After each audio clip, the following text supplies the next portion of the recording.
I am just about ready to make the cut on this classical guitar, but before I do, I want to take a second and explain why we're doing what we're doing. So here is the issue.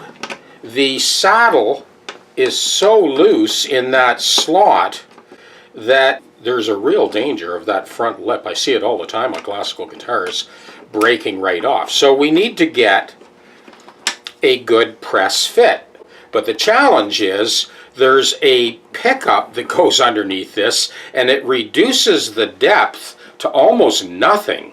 So we're going to deepen this slot. There is a braided wire, I'm sure you've seen them, pickup in here, and that decreases the already shallow depth considerably. And it increases the looseness of the saddle, and that in turn increases the likelihood of that front portion of the bridge snapping off.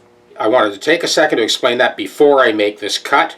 I have my indexing plate, which is a duplicate of the Bosch Colt router, and that is letting me know exactly where that cut is being made.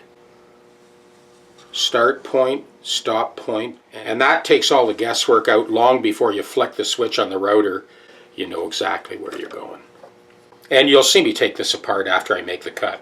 This is just finger tightened, no clamps. Underneath the plate, there's a hockey puck that straddles the intersection of the top, the kerfing, the sides, and the back, which is the stiffest part of the acoustic guitar body. So no danger of cracking the back or the top, and again, just held with finger tension, nothing budges. You'll see the ticker tape below where you can order this. We've been shipping these worldwide for the last 10 years. Okay, something I want to explain about this plexiglass plate. You'll see etched in the plexiglass the words front and rear. And the reason you need to know that is it is not equidistance from the center to this edge and center to this edge.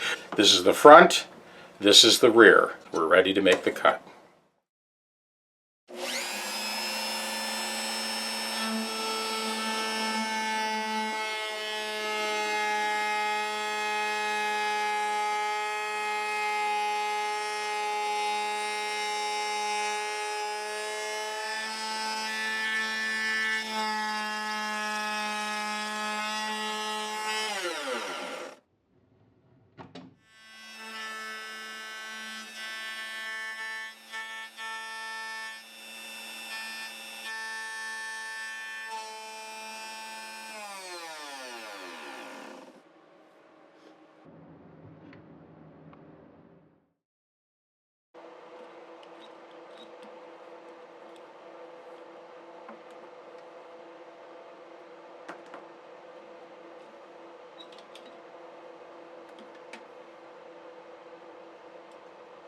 So this is our new saddle in the refreshed slot, and that is the fit we're looking for.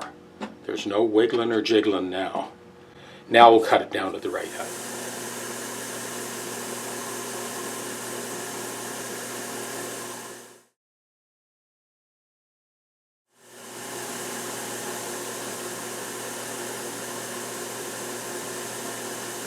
There is our pickup, and we are going to just press fit now that saddle into place. Now we do have to work the crown of that for the intonation.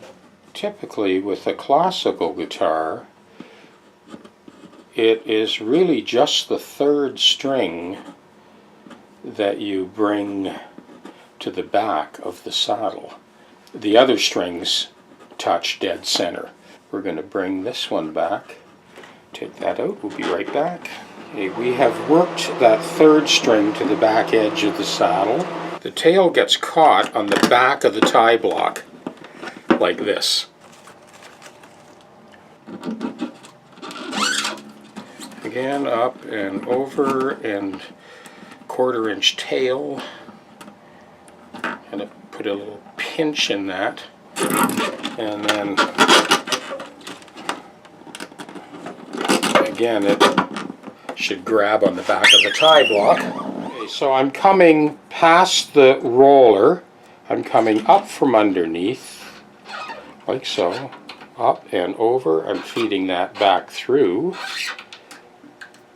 and I'm coming back up this way, and give that 2 or 3 turns.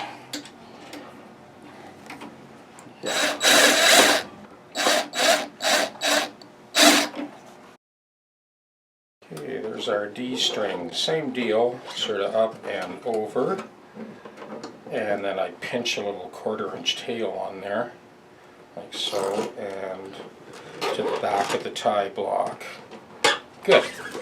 Okay, we're coming past the barrel. We're coming up from underneath, like so. We're coming.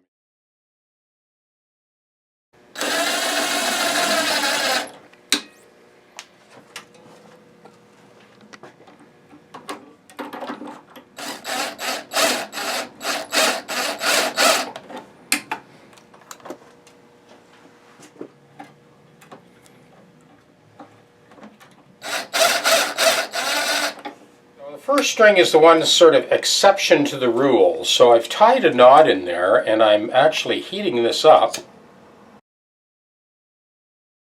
so that it kind of melts into a glob, and that gives us the grip and traction that we need with those thinner strings without it slipping off. It's always the first string that wants to slip off. Gonna make sure you get over that edge. Let that loop catch the string, and then up and over again.